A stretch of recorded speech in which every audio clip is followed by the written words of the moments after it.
Hello. Back in my living room, we are going to explore a little bit more about the diaphragm and pelvic floor today. So pelvic floor is something that we focus on a lot postnatally. However, this is equally relevant for anyone who's not postnatal as well.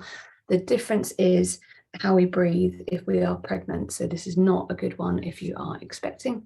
Postnatally, we always exhale and engage our pelvic floor. But before we skip ahead into all of that, what is our pelvic floor? What is it? We all talk about it. Men have it as well as women. Oh my goodness, I know.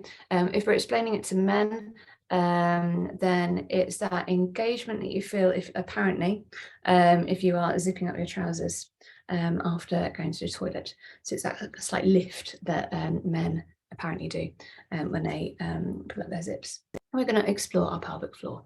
So I talk about it a lot in our postnatal sessions, but I thought that, again, having visuals really helps. I'm a really visual person, and so understanding what I'm visualizing it I find really helpful. So I have my awesome, I've got a really good app. It's a medical app that lots of doctors use, but you can kind of strip away all the muscles and the bones and everything. So I have managed to angle it so that it's in between the ribs.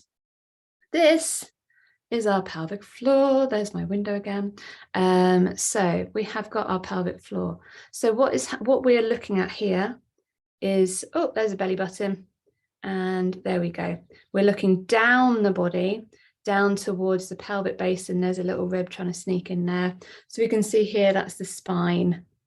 And then we're looking down towards the, that one there is the vagina. We've got the urethra. Oh no, we've got the anus and we've got the urethra at the front. So this is with as many layers of muscles added on as we can get.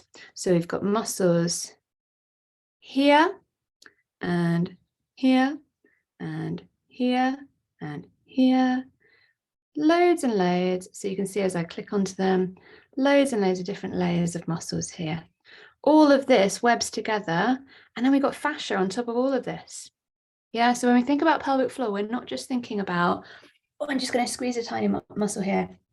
I'm going to stop myself from going for a wee, or whatever it is. It's all of these awesome muscles. That's why we often rock forwards and we rock back, because we've got loads and loads of different muscles kind of interweaving. And as we know, it's not just muscles, it's soft tissue, it's tendons, it's ligaments, it's fascia, it's the whole shebang. It's all that soft tissue. So let's start to layer it down a little bit. So bring it, oh, there we go. We've lost our pelvic floor. So that is just our pelvis there. See if I can zoom out a little bit. Yeah, awesome. Before I get into the ribs, before the ribs try and join in. So we've got our pelvic basin here. That sits right at the bottom of our hips. And it rises up actually. So if I can zoom out even more. Look at how big it is. They're flipping amazing. So this is a female skeleton. Hips are very different on a male skeleton. We've got different angles that kind of happen. We think about our hips sometimes as just being this bit here. That is actually that kind of bony nodule there. It rises. If you follow that up, it rises all the way up to around here. Have a little play yourself, get to know yourself. Your body's amazing. And it wraps all the way up and around. So actually that kind of comes up into where the mid back is, you know. We think about our hips as being right at the front. They're not, man. They're not. Right, then there's the sacroiliac joint there. Anyway, I'm going to glide it back round and now zoom straight back in. So this is our pelvic girdle. So let's add a layer on, shall we? Okay, so there we've got our muscle into our sphincter. It's the anal sphincter. And if I zoom in even more and tilt that angle, okay, so we can see journey into the pelvis. We've got a number of different sphincters. We haven't just got one. We've got one there as well. That's the external urethral sphincter. So that's the one when we're stopping ourselves from going for a wee.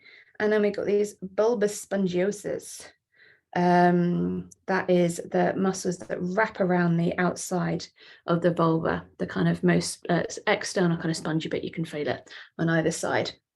So let's layer it up even more. Oh my goodness, it's getting serious. We've got loads more muscles joining in here. So that kind of runs all, there's a rib in the way. That runs all the way up and round from the back of the pelvis all the way to the front, and then we've got other muscles here. So you can see we've got our perineal body, we've got perineum here as well. And then that's the final layer on top as well. Okay, so why am I showing you all that? Because there's loads of muscles involved. It's not just one little bit. So when we're playing with our pelvic floor, it interacts directly with that. What I'm going to share as well, I should probably do this by showing my screen. I might see if I can pause the recording to find a way to do that. Okay, guys, so we're entering brave new territory now. I'm trying to share a video of the diaphragm as we're breathing. I don't know if the sound is going to be on for this, but we will see. Movement of a thin muscle called the diaphragm, which separates the chest. Okay, so you can see it's kind of like a jellyfish, I think of it, as we breathe in. So as we breathe out, it actually expands up into the ribs, and as we breathe out, it drops back down. So it breathes in and we expand up, and we breathe out. So what's that got to do? Stop share. What's that got to do with pelvic floor? So it's all connected. All of our bodies are connected because they're flipping amazing. If we are breathing into our diaphragm, then they share tendons with some of the muscles that run through it into our pelvic floor. So we want to be breathing diaphragmatically if we can. So again, you'll recognize this if you've been to my classes. So we do the opposite type of breathing when we are postnatal to what we do when we are pregnant. So if you are pregnant, this is not the breathing that we'll be doing. This also applies to anyone who's not postnatal, as long as they're not pregnant. So we breathe in and release the pelvic floor, and as we breathe out, we engage our pelvic floor. We find that lift. And you can play around with this in different ways. So you can shift forwards. So you might want to sit onto a blanket, for example. You can have a yoga bolster if you want to. You don't have to. Just something where if you sit down, you can kind of feel the bottom of your pelvis against it. So you get a little bit more feedback. So I've got my legs at a funny angle because I'm slightly hypermobile, but you guys can have your legs however you like. So I've got I've got my top here just bunched up a little bit. So I'm going to rock forwards. I'm going to find my urethra. So that's the muscles that I stop when I'm stopping myself from doing a wee. Never squeeze these muscles or hold them for too long, okay? So because they're really, really tiny muscles. So we're just going to find that breathing in, find neutral, and then breathing out, find that slight lift. And breathing in, come back to neutral, and breathing out, find that lift. The lovely thing about pelvic floor is that no one knows unless you're doing a weird face when you do it. So you can literally be doing it sat at work, on the bus. You can do it anytime. Awesome. So I've tilted forwards here. So I'm sat right at the front so I can feel my urethra, and then I'm going to rock into my center. Now, obviously for men, this would be different if they're playing with their pelvic floor because they've got one less sphincter. They've not got their vaginal opening. So again, as I breathe in, I release and I'm neutral. And as I breathe out, I find that lift.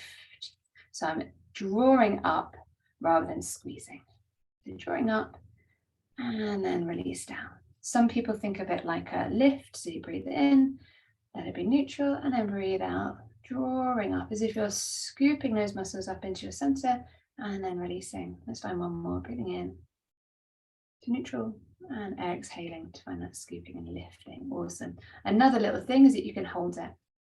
And then but we'll do a few of those at the end. So now I'm tilting back. So I'm tilting my pelvis forwards so I can feel the muscles around my anal sphincter, that last little web of muscles around the back passage. So again, from the side, I've come from the front into the middle, and now I'm sitting back.